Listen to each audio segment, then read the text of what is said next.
Ladies and gentlemen, welcome into my official NFL week number 4 picks and predictions, where I predict the final score of every NFL game. And we begin on Thursday night. It is Detroit sitting at 2-1. They got a big win last week. They easily covered. They're on the road in Lambeau. Two solid teams right here. Both of these teams 2-1. Detroit, though, the road team, sitting as a 1-point favorite. I do think you're looking at a Packers team. They're getting healthier. They're probably going to be getting Aaron Jones back. They're at home.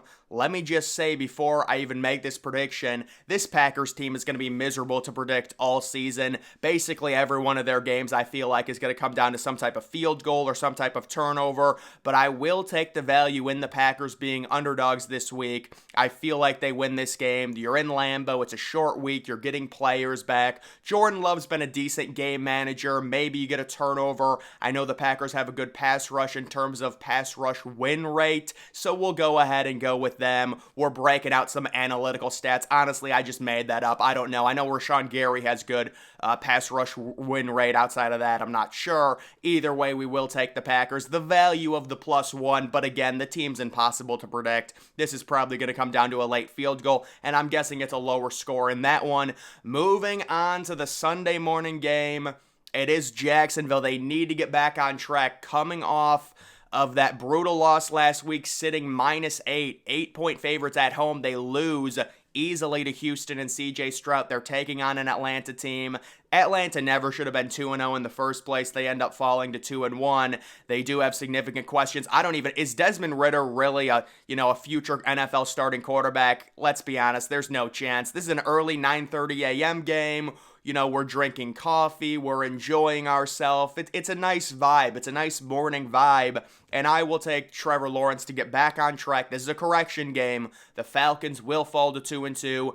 The Jaguars will improve to 2-2. Jacksonville will cover the 3-point spread. This is basically home field advantage for Jacksonville, considering it seems like they play 5 games in London every single year. Moving on to the 1 o'clock window, it's a really nice AFC North battle. It would have been fun to get this game in primetime, like a Sunday night game or Monday night game, but we just got to deal with all the New York teams this week. Either way, the Browns sitting -2.5. I just don't know how we can bet against this Browns defense right now. Deshaun Watson looked better. You're looking at a Baltimore team. Yes, they easily could have won last week. Probably a missed pass interference call, but still, I said to take Indianapolis plus the 8. Indianapolis ends up, they would have covered easily even if Baltimore wins that game.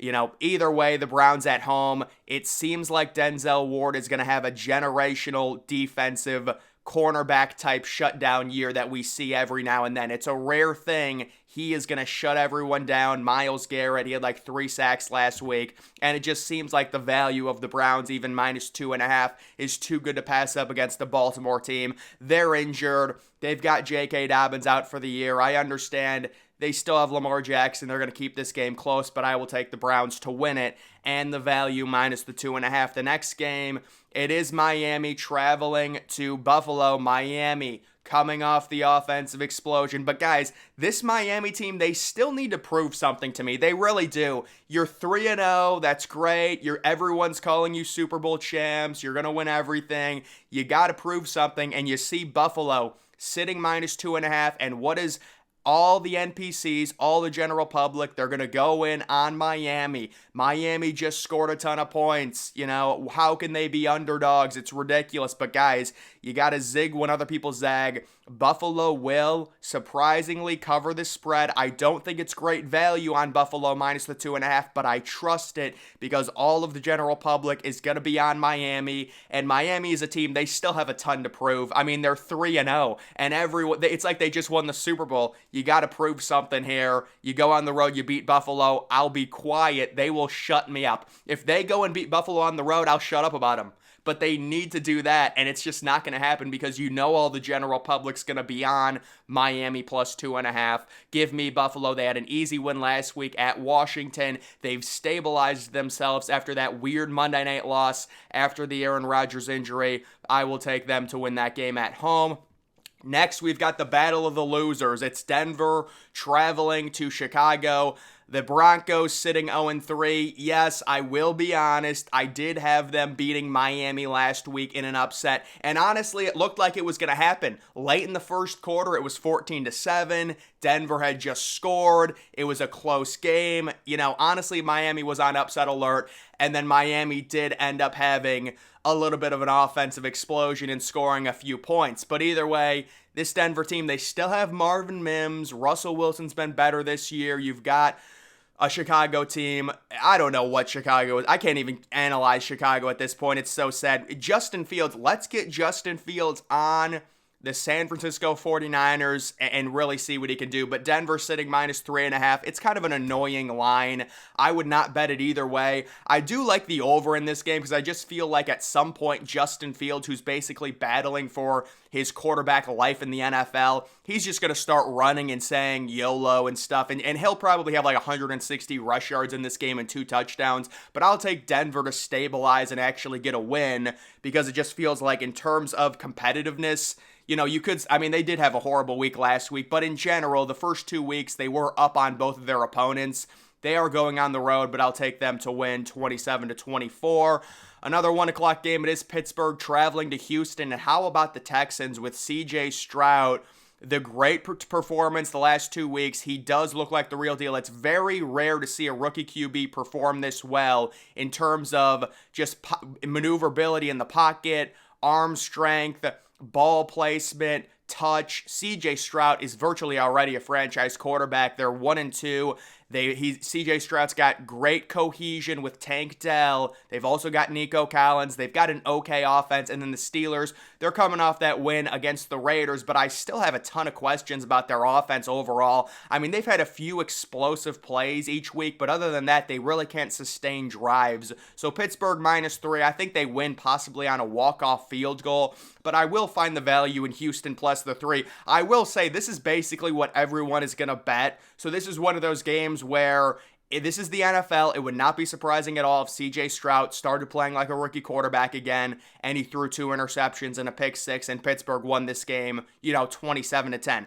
It would not be surprising at all, but if we're going to be honest, if we're going to actually base these predictions off of, the past, you're looking at C.J. Stroud. He's playing great right now. They're at home. They just got a big win on the road against Jacksonville. They've got momentum. And Pittsburgh's a team. They're traveling West Coast back to the middle of the country. They're coming off kind of a short week, that Sunday night game. Maybe a little tired. Maybe a little jet lag. Give me Houston to cover. Maybe Pittsburgh wins this game and moves to 3-1. It really wouldn't surprise me at all if Houston won it. But then again, they are only +3. Next, we do have Minnesota. Oh my goodness. Minnesota has to win a game. Minnesota is 0-3. Carolina is 0-3.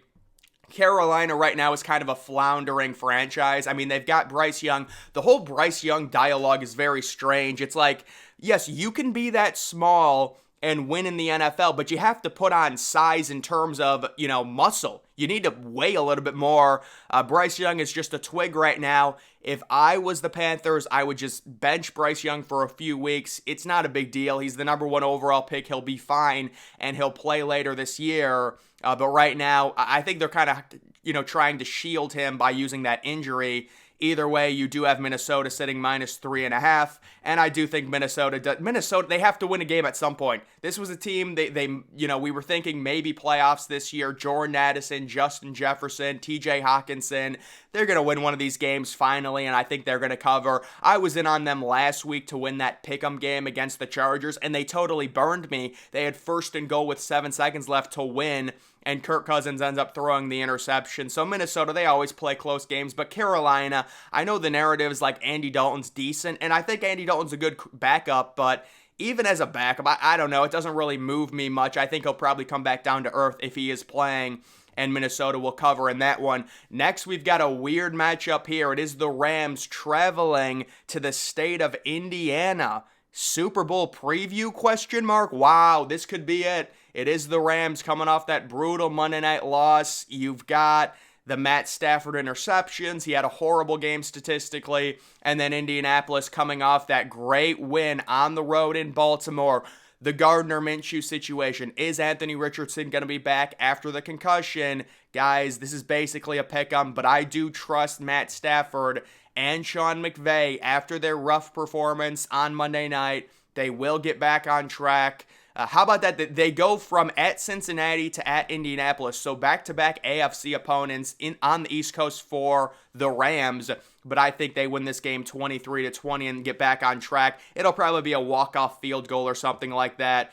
Next, we got another 1 o'clock game. It is Tampa Bay traveling to New Orleans. So the Saints coming off that demoralizing loss to Green Bay in a game where Derek Carr gets injured. They're up like 17-0 early third quarter. Jameis Winston comes in and does nothing. And now it looks like Jameis is going to start in this one. New Orleans sitting -3. Who knows? Flip a coin. We will take, this is Baker versus Jameis. We will take Baker Mayfield to win.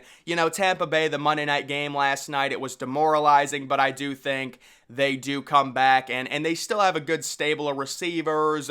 Baker Mayfield's a okay quarterback. They'll get it done on the road. It'll be a close game, though. Another 1 o'clock game. It is the Commanders traveling to Philadelphia, and Philadelphia right now is a well-oiled machine. They're -7. Unfortunately, I just don't think that's enough for the offensive output they're going to have with DeAndre Swift, with A.J. Brown, Jalen Hurts, the rushing ability. And the Commanders, it was disappointing last week with Sam Howell. The 4 interceptions, it's a meltdown. There's no other way to say it. And also the Commanders, we really don't think they're going to win 10 or 11 games. They're due for a few losses, so they're going to fall to 2-2.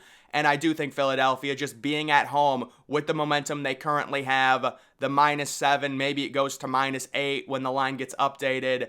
They're going to win this game, and I think they score over 30 points in this one. Another 1 o'clock game. It is Cincinnati traveling to Tennessee. Very hard to make a read on Cincinnati right now because it's very clear Joe Burrow is being hampered by that calf injury. I think the big question is, is he going to play? How healthy is he? Does Cincinnati treat this as a lost season? His efficiency is horrific. Like, it's clear he's injured. He has not played like this at any other point in his career. Is he just going to try and play through it and hope it gets healthy?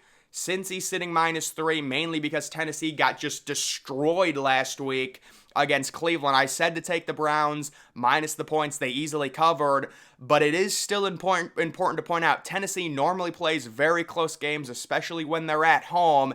It does look like Derrick Henry is washed. It is sad. I would like to see, what if Tajay Spears just randomly started getting like 25 carries a game? No. I don't, listen, I like Derrick Henry, but it does look like he's at the point in his career at the age of 30 where all of the wear and tear has caught up to him, so we will see what they end up doing in that backfield. But I do think Tennessee, they're good value plus the 3. Either way, it seems like betting on Cincinnati at this point, or even betting against them, is a miserable experience because they're playing with an unhealthy quarterback. So how can we really judge that? Like, if Joe Burrow plays, he's clearly unhealthy. If he doesn't play, they're clearly screwed. So it's a lose-lose for Cincinnati. I'll take Tampa Bay 24-21. Moving on to the 4 o'clock games, it is the Chargers at home against the Raiders. So there's some big injuries in this one, especially with Jimmy Garoppolo in concussion protocol. You're looking at the Chargers. They are dealing with their own injury to Mike Williams, but I think they'll be able to overcome that easily. Quentin Johnston, is it fair to say, Quentin Johnston, is he a bust? How are you a first-round pick, a receiver, and you're playing like 5% of the snaps, and then people say, oh, because they've got better receivers? Well, then why did they draft him in the first round? It just, it's just very strange to see a rookie first-round receiver barely play, but now he's going to be thrust into the Mike Williams role, so we will see as kind of the bigger receiver. Keenan Allen, holy crap. The dude has like 15 catches a week. You do have the Chargers sitting -5.5. It does mainly depend on Jimmy Garoppolo, his health, but I do think Justin Herbert, the 400-yard passing games, they're finding their stride right now on offense. Austin Eckler should be getting healthier, possibly playing in this game. I will take the Chargers to cover, but if Jimmy G does play, we know the Chargers always play close games, so there could be value on the over and also on the Raiders +5.5, depending on if Garoppolo is cleared. Moving on to the 425 games, it's a little AFC, NFC. It is the Patriots traveling to Dallas to take on the Cowboys. The Cowboys coming off that miserable loss randomly in the desert to Arizona when they were 12-point favorites. They end up losing by like 12. They're sitting -7 in this game. And guys, this is a stabilization game. The Cowboys coming back home against the Patriots team who scored 15 points last week at the Jets. I know the Jets have a good defense, but still, I just can't trust the Patriots at all. I don't think they have any type of elite skill position players. So I think, this is a get-right game for Dallas. This is a rebound. They will do that and win 27-14. I cannot trust the Patriots, especially on the road with that offense right now. The other 425 game, it is the Cardinals. Oh my goodness. So this is the battle of the super teams. The Cardinals 3-0 against the spread. The 49ers, I also think they're 3-0 against the spread. San Francisco sitting -14. And I think we finally found it. I think this is the Josh Dobbs meltdown game. And nothing against Josh Dobbs, but guys, at some point, he's on the road, tough environment in San Francisco. Normally that San Francisco crowd is pretty dead for a game like this. Nothing against them, but it just never seems like it's loud. But still, it's on the road. Maybe if you get a rare storm, maybe it's a little wet. The field is wet in Santa Clara. I saw the forecast. They're expecting some light drizzle throughout this entire game. So I will say Josh Dobbs, 3 interceptions, 1 lost fumble, maybe one of them's a pick six, and San Francisco. At some point, the Cardinals are going to not cover one of these spreads. It is crazy that they are 3-0 against the spread.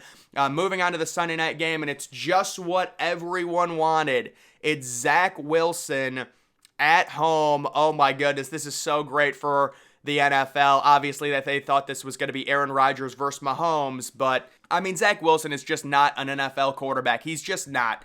And at some point, the Jets are going to have to realize that and maybe try and trade for a Gardner Minshew. Try and trade for a Jameis Winston. Do something. Maybe Andy Dalton comes on your radar for a fourth or fifth round pick, but Zach Wilson's just not good enough. So even though the Jets, they do have a really good defense, I think Kansas City, they do cover. They're -9.5. They end up winning by 10. Mahomes is not going to go crazy because, again, the Jets do have a good defense, but they're going to win this game. And moving on to the Monday night game, and look at what we've got. We've got the MetLife Stadium gauntlet yet again. We get to go to MetLife Stadium for the Sunday night game and also the Monday night game.